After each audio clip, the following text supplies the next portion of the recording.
अस्सलामु अलैकुम वरहमतुल्लाहि वबरकातुहू। तरावी पढ़ने के लिए तो आप लोग जा रहे होंगे। 4 रकात तरावी पढ़ने के बाद थोड़ी सी देर के लिए इमाम साहब बैठते हैं, रुकते हैं, आराम करते हैं। तो उसमें आपने देखा होगा कि लोग एक दुआ पढ़ते हैं जिसको तरावी की दुआ कहा जाता है। तो आज तरावी की दुआ मैं आप लोगों को बताऊंगा। तरावी की दुआ आप लोगों को याद ना हो तो क्या याद करना ज़रूरी है, और क्या ये तरावी की दुआ सुन्नत है? तरावी की दुआ याद ना हो तो क्या कुछ और पढ़ सकते हैं? कुछ यही 4-6 मसले हैं, ज़रूरी मसले हैं जिसमें लोग बड़े कंफ्यूज रहते हैं। मैंने देखा है कि लोगों को तरावी की दुआ याद नहीं होती तो कुछ तो जो है ना देख कर पढ़ रहे होते हैं। मस्जिदों में ये दुआ लगी भी होती है, तो कोशिश हम लोग ये करते हैं कि ये दुआ याद हो जाए तरावी की। जिनको याद नहीं होती तो वो परेशान रहते हैं। सबसे पहले तो तरावी की दुआ देख लें आप। ये स्क्रीन पर तरावी की दुआ है। सुबहान ज़िल मुल्की वल मलकूत, सुबहान ज़िल इज़्ज़ति वल अज़मति वल हैबति वल क़ुदरति वल किब्रियाइ वल जबरूत, सुबहानल मलिकिल हय्यिल लज़ी ला यनामु वला यमूत, सुब्बूहुन क़ुद्दूसुन रब्बुना व रब्बुल मलाइकति वर्रूह, अल्लाहुम्मा अजिरना मिनन नार या मुजीर या मुजीर या मुजीर। इसका तर्जुमा है, पाक है वो अल्लाह जो मुल्क और बादशाहत वाला है, पाक है वो अल्लाह जो इज़्ज़त वाला और अज़मत वाला और हैबत वाला और कुदरत वाला और बड़ाई वाला और ताकत वाला है। सुब्बूहुन कुद्दूसुन, वो बेइंतहा पाक है, बेइंतहा मुक़द्दस है, हमारा परवरदिगार और फ़रिश्तों और रूह का परवरदिगार है। इलाही हमें आग से बचाना, ए बचाने वाले, ए पनाह देने वाले, निजात देने वाले। तो ये दुआ है, ठीक है।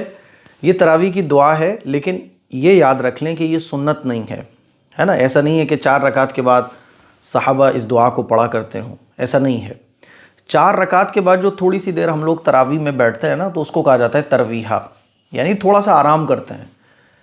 ये जो 4 रकात के बाद थोड़ी सी देर बैठना होता है, बाज़ इलाक़ों में अच्छा खासा टाइम मिलता है, 10 मिनट 5 मिनट ऐसे। तो इसमें आप ये दुआ पढ़ लें तो भी ठीक है।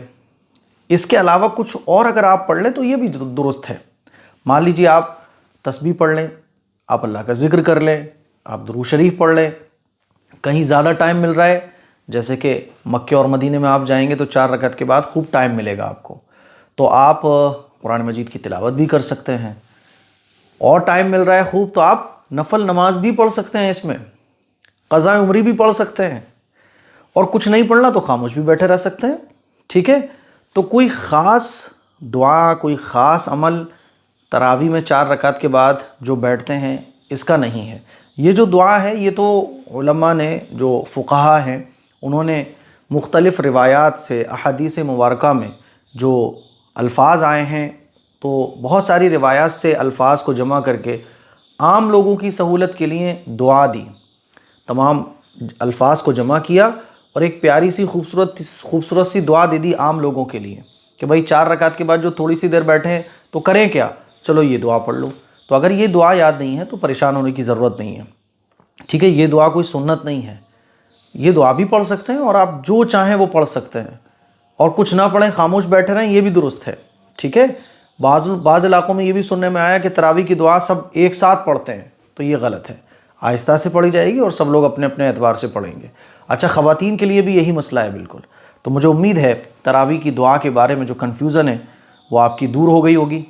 आप जो चाहें वो पढ़ सकते हैं। इस क्लिप को शेयर करें, दूसरों तक पहुँचाएँ। अस्सलामु अलैकुम वरहमतुल्लाहि वबरकातुहू।